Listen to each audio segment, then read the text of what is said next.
dive headfirst into the action that is Yodha, an Indian Hindi action thriller starring Sidharth Malhotra. It's got all the action you could ever ask for: shootouts, fistfights, explosions, plane crashes, and a lot more.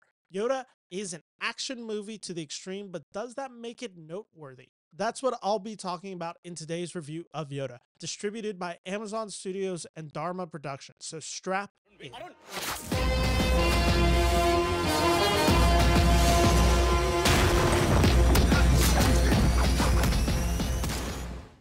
Yodha follows Arun, an army soldier and leader of a task force known as Yodha. Best way to describe these guys is they are a cross between Tom Clancy's Rainbow Six and Tom Cruise in Mission Impossible. Yodha makes the impossible possible until one day, after a mission goes wrong, the Indian government disbands Yodha, forcing Arun to take a job as a flight marshal, only to learn terrorists are hijacking the plane in an effort to thwart peace talks between India and Pakistan. And let me just start by saying I am going to ignore the politics of this film and choose not to get into the geopolitical landscape of a post 9/11 world, which is where Yodha is set, because I can't pretend to be an expert, nor can I pretend to find it a compelling element within this film. It is in this film.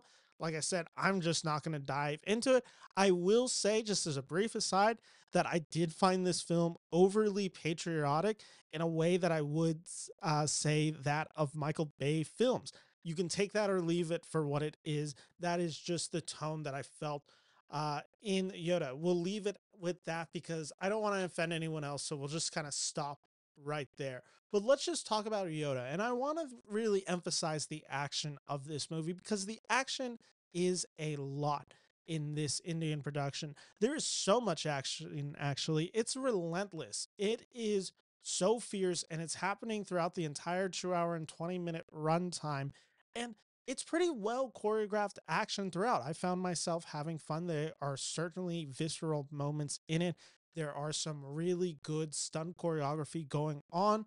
The only criticism that I would have towards the action is I found it to be non-bloody, and it felt like it was holding its punches. There felt like there could have been another level to go to the extreme in this movie. I understand why they maybe wanted to keep that PG-13 like rating. I did find it to be so juxtaposed to the hyper violence of everything, but then just cutting in, there's no blood. I found that to be a little jarring. This is Yodha, I should say, a pure action film with way too much plot. And I mean this in a, I understand, and I also think it's a criticism of the film.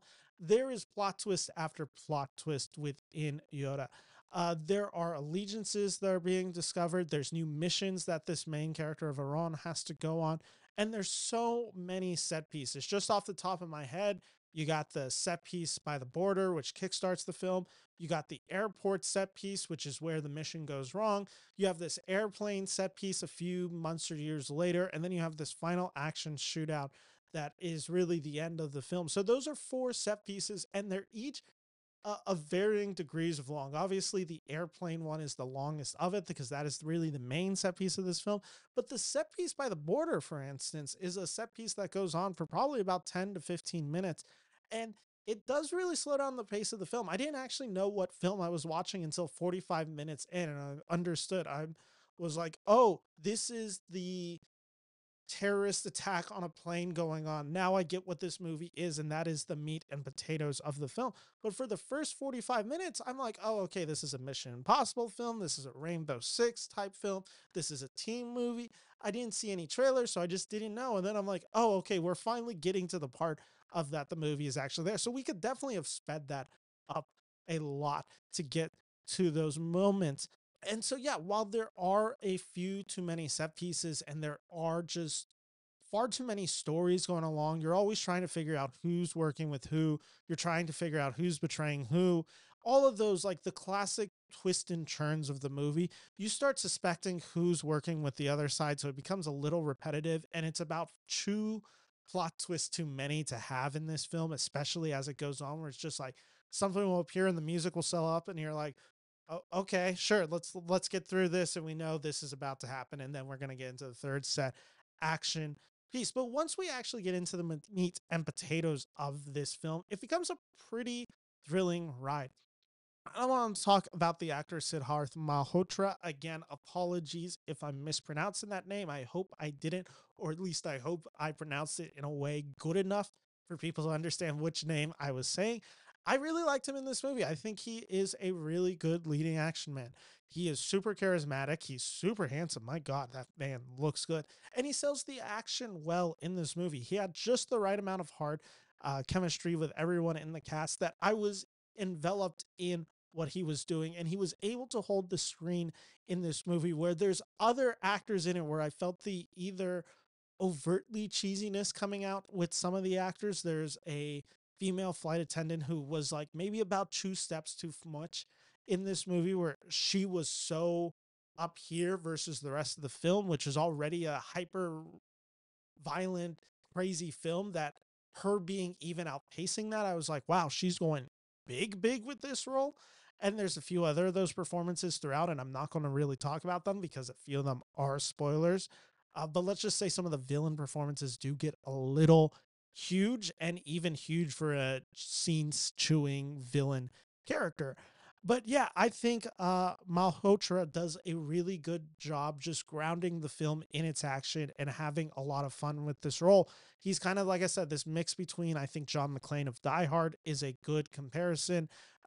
The Liam Neeson movie Nonstop is probably one that people will make, but specifically the guy he kept reminding me of was Tom Cruise. And maybe it's that earnestness in Tom Cruise where he is going to get everything done to the best of his ability. Maybe that's what's coming through. Maybe it's just the way Malhotra runs. There's a scene where he's running towards a plane, and I'm like, oh, that's how Tom Cruise runs. And he's selling it the same way. There is a sincerity to the way that he sells action that I really appreciated and I think worked very well in this movie. Yoda suffers from excess. That is the big take away when I think of this movie, Yoda. There is an excess of plot. There's an excess of side characters. There's an excess of villains. There's an excess of action set pieces. There's an excess of plot twists, of allegiances changing, etc., etc. So yes, this movie has a lot going on, and it could have certainly benefited from editing. However, while watching the film, I found it quite entertaining. This is a solidly good action film where, again, ignore the geopolitical landscape of this film because I don't even know if that makes sense in it, or if this is like maybe even borderline just crazy to have in a movie like this. I am not the one to talk about this. There are far more better Indian reviewers who can talk about this subject at length. All I could say is, from my perspective, if I thought of it the same way that I think of like a 80s action movie where it's the US versus the Soviet Union, or the US versus a Middle Eastern country and all that, if I'm comparing it by those standards, I had a lot of fun with that. And that's the way I would describe Yoda. It felt like a throwback to some of those 1980s Schwarzenegger classics, whether it's Commando, whether it's Predator, whether it's Running Man. There is that level of sincerity to them. The violence is crazy over the top, yet there is enough ground in them for you to be bought into these characters. And I think mix that with some of that Michael Bay action that has been so popular in the United States since the 1990s when Michael Bay emerged, crossed with a little bit of that Tom Cruise charisma I was talking about that I saw in Malhotra, I believe this is a perfectly fun movie to watch. I wouldn't go anywhere above that. I think this film certainly could use some editing. However, I enjoyed this film for what it was. So for me, Yoda is getting 3 out of 5 stars.